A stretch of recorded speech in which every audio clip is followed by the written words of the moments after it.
Assalamualaikum warahmatullahi wabarakatuh. Kali saya mau membahas tentang sejarah internet. Sebelum membahasnya, perkenalkan, nama saya Yusril Adrian Saputra dengan NIM 190512140022 dari Universitas Negeri Surabaya, Sistem Informasi. Sebelum kita masuk ke dalam materi, tujuan kita mempelajari sejarah internet agar mengerti alur bagaimana adanya internet. Dengan begitu kita bisa membuka potensi. Bagaimana kita bisa membuka potensi? Karena dengan kita bisa mendapatkan inspirasi untuk membuat teknologi baru melihat dari sejarah-sejarah internet.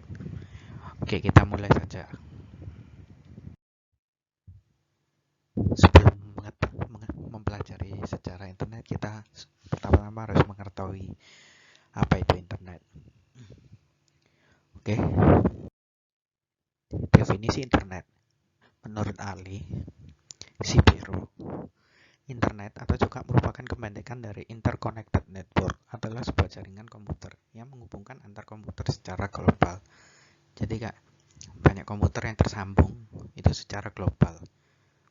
Lalu ada juga menurut Ali Oitomo, internet adalah singkatan dari International Network yang didefinisikan juga sebagai satu jaringan komputer yang sangat besar, di mana jaringan komputer tersebut tersendiri dari beberapa jaringan kecil, saling terhubung satu sama lain.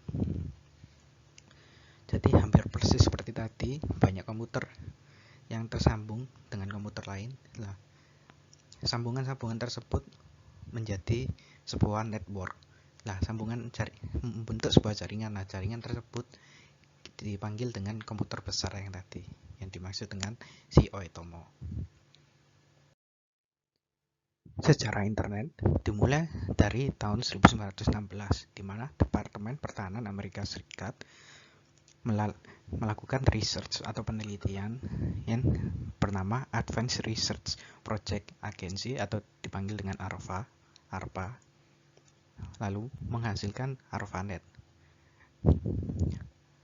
Tujuan penelitian tersebut membuat sistem jaringan komputer yang terletak pada daerah-daerah vital untuk mengantisipasi kendala informasi yang terpusat. Jadi, Departemen Pertahanan Amerika Serikat ini awalnya membuat internet itu untuk tujuan militer. Pada awal-awal ditemukannya internet, atau namanya waktu itu masih ARPANET. ARPANET hanya bisa menghubungkan 4 situs saja. 4 situs tersebut hanya universitas-universitas seperti Stanford University of California, lalu ada Research Institute, ada juga University of Utah, lalu yang terakhir ada Santa Barbara.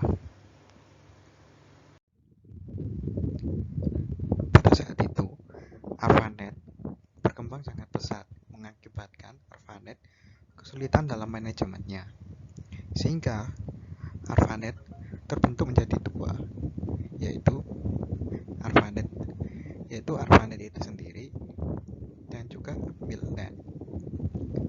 ARPANET fokus menangani non-militer seperti universitas, perusahaan, dan lain-lain, sedangkan MILNET fokus mengurusi keperluan militer.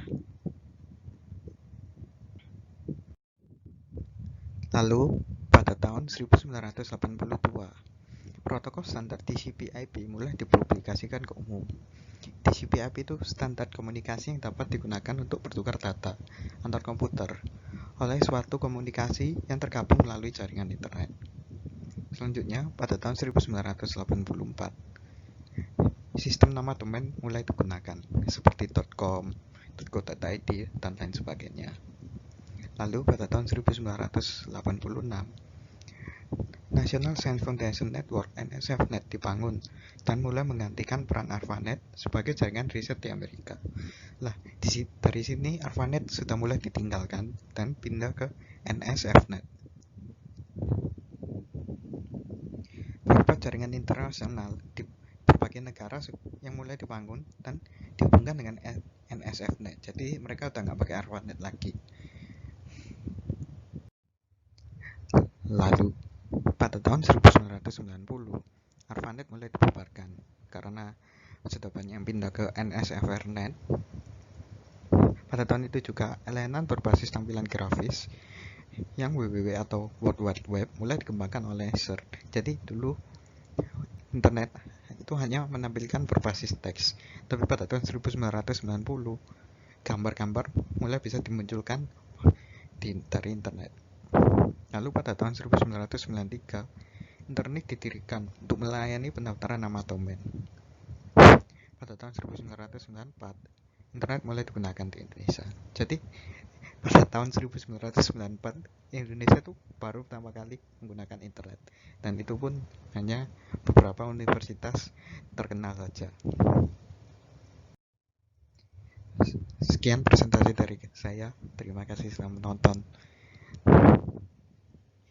Assalamualaikum warahmatullahi wabarakatuh.